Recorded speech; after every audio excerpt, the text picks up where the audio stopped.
Zemuz jekidea? Egunon, Aitor, zemuz baerki nion dozu? Nire bai ondo. Zeo zein guara? Bai, kafe bat? Ze buruztak zeukidozun, Bai, neska kristondan bada. Zeba, nun jarriko topagunea? Elorrixan? Zutani? Urruti ez. Bai, pixka bai. Kanpalekura? Venga, guazen martxan. Venga, guazen.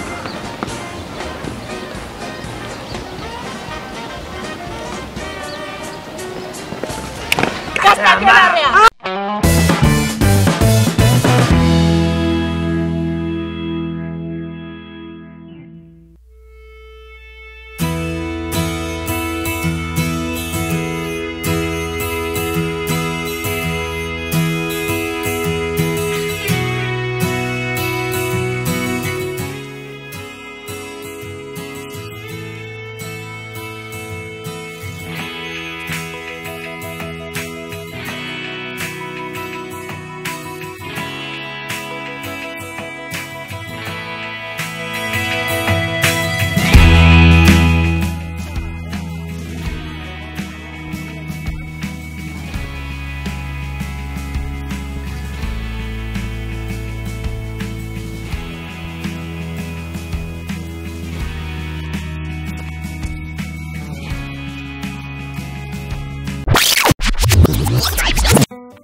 Bai hori da, hemen gira larun batean, Egi Bazkariko lekuan edo jantokian, eta justuki mintzatu gira hemengo antolatzaile batekin, jakiteko sukaldean nola pasatzen zen, eta elikadura buru jabetzeaz zer dioten.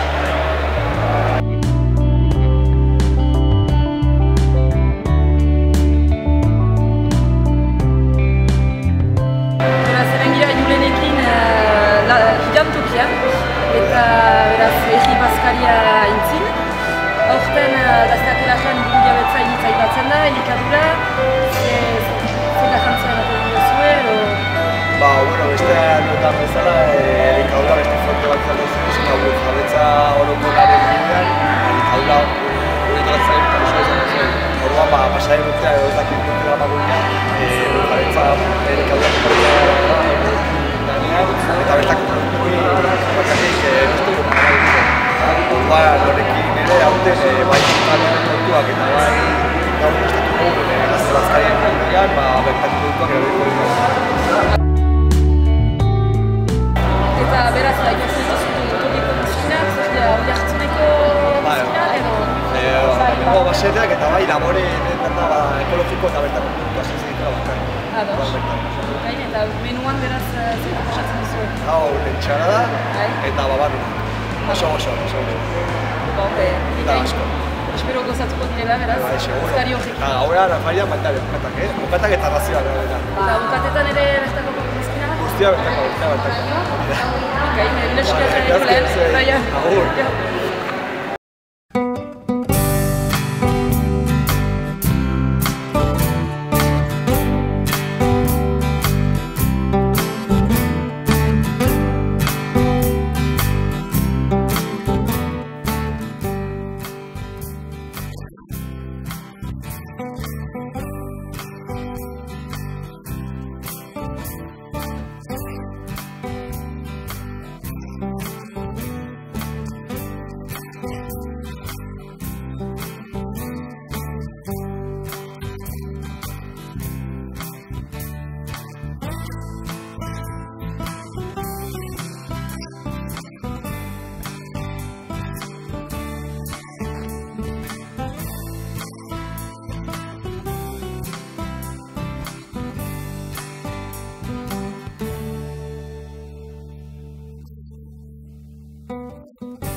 Bueno, gaur larunbata, goizean Irenek eta Amaliak eskaini dute, parte hartu dute gazte etorkinak, etorkin gazteak mai ingurun, eta hemen ditugu pixkate mai inguren nondinorakoak edo azaltzeko.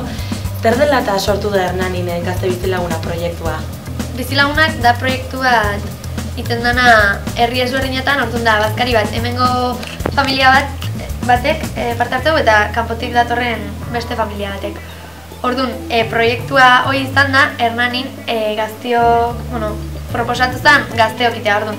Hemengo kuadrilla batek eta kanpotik datorren norbanako edo, kuadrilla, normalian ez da kuadrilla ez zate, baino talde batek bazkari bat ite deu urtean behin, eta orduan, hori bain dela 3 urte edo hasi ginen iten, badia, lehengo urtean, eta ja urte bat edo hasi zala gehiago proiektua egonkortzen eta urte osoako proiektua izaten. Eta zer martxa du proiektu horrek edo zer proiektu diferente jarri dituzte martxan azkeneko urte honetan? Gaur egun Gazte Bizilagunak taldetik asmoa da astero minimo ekintza bat proposatzea, bai beraien nahien arabera edo Hernanin bertan antolatzen dian ekintzan arabera, eta bestalde baita beraien beharrei erantzuteko ekintzak iten dira, adibidez euskara ikasteko nahia azaldu zuen gazte batzuk, eta orduan Hernaniko gaztekin hitz eginez, euskarako klasek antolatu ja, bikoteka, eta euskara ikasteaz gain harremanak sustatzeko asmotan. Gazten parte hartzeu, talden parte hartzeuenak normalen gaztelia 17-30 urte bitarteko. Gehienetan etorkina, baina irikita daude zein gaztentzako, eta Hernaniko gazte mugimenduak eta kontrakantxa gaztetxeak askotan espazioa luzatzeigu eta parte hartze dugu beraiek antolatzen dituen ekintzetan, eta proposatzen diegu antolatu nahi dituenak, elkarrekin harremanetan egon duzu eta da gutxi gara. Oso ondo, mila esker gurekin izateagatik. Eskerrik asko zuen.